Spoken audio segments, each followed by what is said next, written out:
Hello, കുറച്ച് ദിവസമായിട്ടോ ഞാൻ വീഡിയോസൊക്കെ പോസ്റ്റ് ചെയ്തിട്ട് എന്തോ ഞാൻ എല്ലാറ്റിൽ നിന്നും മാറി നിൽക്കാൻ കുറച്ച് ദിവസം എനിക്ക് എൻ്റെ ഉള്ളിൽ ഇങ്ങനെ പറഞ്ഞു എല്ലാം നിന്നും മാറി കുറച്ച് ദിവസം സമാധാനത്തിൽ എനിക്ക് വേണ്ടി എനിക്കിഷ്ടമുള്ള കാര്യങ്ങൾ മാത്രം ചെയ്തുകൊണ്ടിരിക്കാൻ വേണ്ടിയിട്ട് അങ്ങനെ കുറച്ച് ദിവസം കൊടുത്തു. പിന്നെ കുറച്ച് ഹെൽത്ത് ഇഷ്യൂസും എനിക്ക് ബ്ലഡിൻ്റെ കുറവ് നല്ലോണം ഉണ്ട്. അപ്പോൾ അത് ചില സമയത്ത് സിവിയർ ആവും, അപ്പോൾ ഈ BP കുറയും, ക്ഷീണമാവും, അങ്ങനെ അല്ലാണ്ട് വലിയ ഫിസിക്കൽ ഇഷ്യൂസൊന്നും അല്ല, പക്ഷേ ഒരു ന്യൂസെൻസ് എന്നൊക്കെ പറയാമല്ലോ അത്.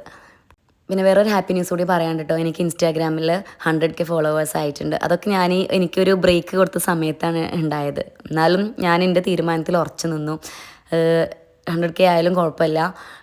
അതിൻ്റെ സെലിബ്രേഷൻ വീഡിയോ ഉണ്ടെന്നൊക്കെ എല്ലാവരും ചോദിച്ചിട്ടോ. പക്ഷേ ഞാൻ പറഞ്ഞല്ലോ, എനിക്കൊന്ന് മൊത്തത്തിലൊന്ന് മാറി നിൽക്കാനുള്ളൊരു തോന്നലായിരുന്നു. എൻ്റെ ടൈമുകളൊക്കെ ആസ്വദിച്ച് അങ്ങനെ ഉള്ളൊരു മൂഡിലായിരുന്നു ഞാൻ. അപ്പോൾ ഞാൻ അതിൻ്റെ സെലിബ്രേഷൻ വീഡിയോ ഒന്നും എടുത്തിട്ടുണ്ടായിരുന്നില്ല. ഞാനും കാക്കും കുട്ടികളും ജസ്റ്റ് ആയിട്ട് കേക്കൊക്കെ കട്ട് ചെയ്തിട്ടുണ്ടായിരുന്നു. അതൊന്നും വീഡിയോ എടുക്കാനും നിന്നിട്ടില്ല. എനിക്കതിലേറെ ഹാപ്പി ആയത് എന്താണെന്നറിയോ, ഞാൻ ഇപ്പോൾ കുറച്ച് ദിവസം കണ്ടിന്യൂസ് ആയിട്ട് ഒരു 12 ദിവസം 13 ദിവസത്തോളം ഞാൻ ഒന്നും പോസ്റ്റ് ചെയ്തിട്ടുണ്ടായിരുന്നില്ല. അപ്പോൾ എനിക്ക് കുറേ ആളുകളുടെ മെസ്സേജ് ഇൻസ്റ്റാഗ്രാമിൽ വന്നിട്ടുണ്ടായിരുന്നു.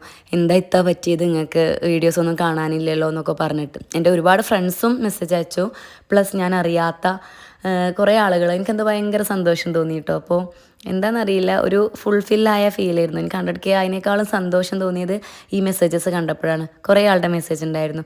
താങ്ക് യു, നിങ്ങളിപ്പോൾ ഒന്നും ഉദ്ദേശിച്ചിട്ട് വെറുതെ ഒരു മെസ്സേജ് അയക്കാൻ വേണ്ടി അയച്ചതായിരിക്കാം, പക്ഷേ ഇതെനിക്ക് ഒരുപാട് മീൻ ചെയ്യുന്നുണ്ട് ആ മെസ്സേജസ് എന്നുള്ളതാണ്. ഞാൻ പറഞ്ഞല്ലോ ഫിസിക്കലി ഞാൻ വീക്കായിരുന്നു എന്ന്. അപ്പോൾ ഈ മെസ്സേജസ് കണ്ടപ്പോഴും ഈ എൻ്റെ വീഡിയോസ്, ഞാൻ അതിന് മുമ്പ് പോസ്റ്റ് ചെയ്ത വീഡിയോസൊക്കെ കാണുമ്പോൾ എനിക്ക് വല്ലാത്തൊരു എനർജിയൊക്കെ കിട്ടുന്നുണ്ട്, ഭയങ്കര ഒരു പോസിറ്റിവിറ്റി ഒക്കെ കിട്ടുന്നുണ്ട്. ഞാൻ അതൊന്ന് മാറി നിന്നിരുന്നെങ്കിലും പോസ്റ്റ് ചെയ്യണില്ല എന്നേ ഉണ്ടായിരുന്നുള്ളൂ. പക്ഷേ എൻ്റെ വീഡിയോസ് ത്രൂഔട്ട് കണ്ടുകൊണ്ടേ ഇരിക്കുമായിരുന്നു എൻ്റെ പണി. ഇതെനിക്ക് വല്ലാത്തൊരു പവർ തരും.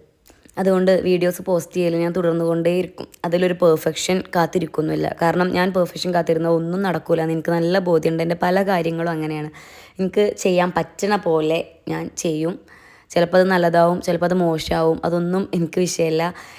ഞാനിതൊന്നൊരു ഇൻകം പ്രതീക്ഷിച്ചിട്ടോ അങ്ങനെ ഒന്നുമല്ല, ഒരു കൊളാബറേഷൻ പ്രതീക്ഷിച്ചിട്ടോ അങ്ങനെ ഒന്നുമല്ല ഞാൻ എൻ്റെ വീഡിയോസ് പോസ്റ്റ് ചെയ്യണത്. എനിക്ക് പിന്നെ എപ്പോഴൊക്കെ കണ്ട് ചിരിക്കാനൊക്കെ പറ്റിയ, എനിക്ക് ആസ്വദിക്കാൻ ഒരു ആൽബം ഞാൻ തന്നെ ഉണ്ടാക്കിയേക്കുക. അത്രേ ഉള്ളൂ എൻ്റെ ഈ ചാനൽ കൊണ്ടും പേജ് കൊണ്ടൊക്കെ ഞാൻ ഉദ്ദേശിക്കണം. പിന്നെ എൻ്റെ തോട്ട്സും ഷെയർ ചെയ്യുക എന്നുള്ളത്. ഞാൻ പതിവ് പോലെ രാവിലെ നീറ്റ് സ്കൂളുകളെല്ലാം സെറ്റാക്കാണ്. കാക്കുവിൻ്റെ ഐറോഡ്സിൽ ഏതൊരു സ്റ്റാഫ് ഇന്ന് ലീവാണ്. അപ്പോൾ കാക്കൊന്നും ലഞ്ചിന് വരില്ല എന്ന് പറഞ്ഞിട്ടുണ്ട്. അപ്പോൾ കാക്കുവിന് കറിയും കാര്യങ്ങളൊന്നും പ്രിപ്പയർ ചെയ്യണ്ട, ഞങ്ങൾക്ക് കൊണ്ടുപോകേണ്ട കാര്യങ്ങൾ മാത്രം മതി. ഇന്ന് എനിക്ക് മോർണിംഗ് ക്ലാസ് ഉണ്ട്, അതുകൊണ്ട് 8:35 സ്കൂളിലെത്തണം. അപ്പോൾ ഞാൻ വേഗം ഇറങ്ങട്ടെ കേട്ടോ.